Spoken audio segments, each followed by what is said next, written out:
some news has just come down that the Sixers will not pay Ben Simmons the 25% payment of his yearly salary today that he was due.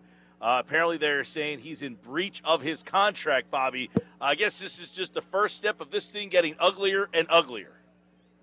Yeah, I mean, basically what they've done is they've taken that $8.25 million, they put it in an escrow account, and whenever Ben Simmons misses a game, which starts on Monday, that amount gets reduced. So instead of 8.2, that gets down to $8 million because they'll lose $227,000 for every game missed. Certainly during preseason, and if it's still going on in the regular season, and that just protects the organization instead of trying to chase him down to recoup some of those fines. But yeah, I mean, I think if there was ever, if there was a 1% chance of him coming back, I think that's at zero right now. I know Doc and Daryl talked on Monday, and they mentioned the Aaron Rodgers situation and how, Aaron eventually went back and it got resolved. I don't see this situation getting resolved unless he's traded. I see no way that Ben Simmons will will be in a Sixers uniform at any point during the season. Okay, so this is kind of unprecedented. I mean, you've worked in the league, you've been around situations where this has happened. A guy with 4 years left on his deal saying, I don't want to be here anymore. So how does Daryl Morey win this? I mean, can the Sixers win this stare down outside of him sitting out all 4 years? I think they can win the stare down if it gets to the mid-November and December, and there's a couple of teams out there that are struggling, from a playing standpoint, and now all of a sudden Ben Simmons is priority A, and they're willing to give up more than they would be right now. I think that's how they win. I think they don't win this. I don't think either side wins if we get to January 1st and this hasn't been resolved at all. I don't think anybody wins here. So, yeah, this has never happened before, especially for a player that's owed this amount of money. It's unprecedented. Usually it's a player going into the last year, and that's usually more NFL, MLB situations here. But we're all going to learn something new here as this situation, goes each day. How much does it become a distraction within that organization? But yeah, this is really unprecedented. Okay. Yesterday, Joel Embiid, essentially, what's the message there? I mean, I liken it to Joel saying, look, I've played nice for as long. I liken it to he's a 12-year-old kid, and his mother said, hey, look, get along with this 9-year-old. I know he's younger, but just deal with him. And then he finally said, look, this kid keeps putting sand in my eyes. I can't take it anymore, Mom. I'm getting rid of this friend. Did he send a message to the front office as if you can get rid of him now if you'd like to? I think so. I think there's certainly, fed up that basically the organization has done a lot for Simmons. I think the notion that those two can't play together or that the offense has been built around Joel, I think is a little bit misconstrued. I think it's basically, you're into day 3, day 4 of training camp, and it's like, all right, what roster do we have? And I think for Joel's standpoint is that the likelihood or the strong likelihood is that Ben Simmons will not be part of it, and maybe it's time to move on. But as you know, moving on is not easy. Moving on is trying to find him another home and bringing back players and draft picks that will still keep you, in the top 4 of the Eastern Conference. Bobby Marks, ESPN NBA front office insider, you wrote about the challenge of finding the perfect trade for him. Number one, what kind of value, if you were a front office executive running an organization right now, Bobby, are you picking up the phone and calling the Sixers? Are you lowballing them? Are you waiting to see? How are teams playing this right now?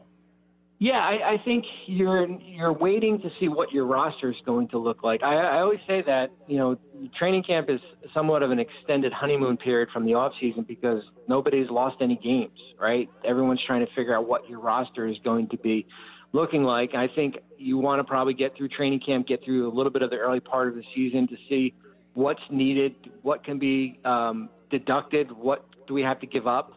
We saw it certainly last year when Brooklyn made the Harden trade. That was, I guess about 3 or 4 weeks into the season here. So I think there's conversations being had, but I don't think teams are at the point where we're saying, you know what, we're going to give up a little bit more right now than what we would give maybe in middle of November or early December. And that's what the article was. I mean, it really was just kind of laying all the 29 teams out into 5 different tiers and showing you 5 or 6 teams that might have the right assets to do a deal. So when you're looking at teams like Portland or Indiana, Cleveland, Minnesota, teams like that have maybe a CJ McCollum and draft picks and maybe something else that you can get back compared to, the 10 teams that have no chance or can't get in the Simmons, trade talks. When you look at teams like certainly Brooklyn and Miami, the Lakers, probably the Clippers, teams like that. Bobby Marks is with us. Obviously, Ben Simmons is not there. Joel Embiid, he basically said, borderline disrespectful what you said. Were you surprised at anything that Joel, he said, look, we got Al Horford. We didn't need Al Horford. We got him for you. I don't think we should have traded Jimmy Butler, but you needed the ball in your hands. I mean, some of the stuff he said, it seems that if there was, you said very little, I mean, it seems that now there's no shot that Ben Simmons sticks his tail between his legs and comes back here to play. Correct? No shot? I just don't see it. I don't see it. I mean, can you imagine the first regular if he did and he showed up and just how will those players embrace him and they'll put on a happy face and say that he's part of the team and he's here. But can you imagine stepping on the court in Philadelphia? I mean, it will basically be a road game for him. And right. I don't think that's something that Ben Simmons will look forward. And I think he's dug his heels in the sand, and I think the Sixers have too. And we've got 2 stubborn sides right now, and we're in a little bit of a holding pattern. I think we'll be like that for probably the next couple of weeks here. Okay, Bobby, on that, he has said there's been reports, he was unhappy with Doc Rivers, kind of saying he didn't know if they could win. He was unhappy with Joel, kind of making him the scapegoat. Is any of that, in your mind, accurate, or is it the fact of the matter that he knows his game has not evolved and he cannot go back in that building because he knows what will come to him if he does not evolve his game at all? Is that why he has decided he does not want to play for the Sixers anymore? I think once Game 7 ended against Atlanta, that I think there was a mental note for him that there was no way that I could return. Not based on what Doc had said or what Joel said, but it was time for a change where is there an offense out there? And I don't know if there is that where I am the focus. I am the number one option. But how could you be the number one option when you're not a James Harden, you're not a Kevin Durant, you're not a one of these primary scorers here. So, but yeah, I just as I said, I don't know. I don't think it was one of those 2 comments or, being able to play in Philadelphia here. I think he's at a point of no return. And when he's made up his mind, it's certainly hard for him to convince that, to come back. And as we've seen here, the finances the finances don't mean much to him. He's already made probably over $100 million in his career. And, if he'll lose $4 million or $5 million or possibly more, it does not mean anything to him. Bobby, obviously, the Sixers, what are they? If they decide, look, we're going to let him sit here and rot, we're not going to trade him. What kind of team do they have without him? I mean, is it imperative for them? You got Joel Embiid, who's coming up as the runner-up in the MVP. I mean, do they owe it to Joel to try? I mean, they're in such an unusual situation. Is it better to hold him? Is it better to take pennies on the dollar? Well, I wouldn't say pennies on the dollars, but if there's a deal out there, if it.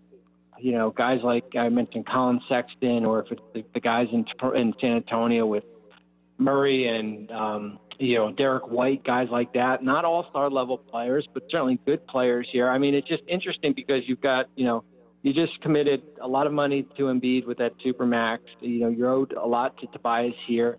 I think with him not on your roster, and people listen will say, wait a minute, this team hasn't been able to get past the second round. I just think the East has gotten so much better that with him out there, with not on your roster, I think they fall behind Brooklyn, Milwaukee, probably Miami in that equation. So now instead of maybe a top 2 team in the Eastern Conference, I think they're probably in that 4 to 5 range. Bobby Marks, ESPN front office insider. We don't know how this thing will end, but we know the fines are starting to pile up. He doesn't seem to care. He seems prepared to sit out the whole season. We'll see where this thing goes. They start the preseason coming up. He will be fine. What is it? $227,000. $227,000. So yeah, I think they've got 4 preseason games. So you're close to $1 million right off the bat before we even get going. All right, Bobby Marks, appreciate it, man. Great stuff. And everybody follow Bobby at BobbyMarks42 for more on this Ben Simmons saga. Thanks, Bobby. Yep, you're welcome. Thanks.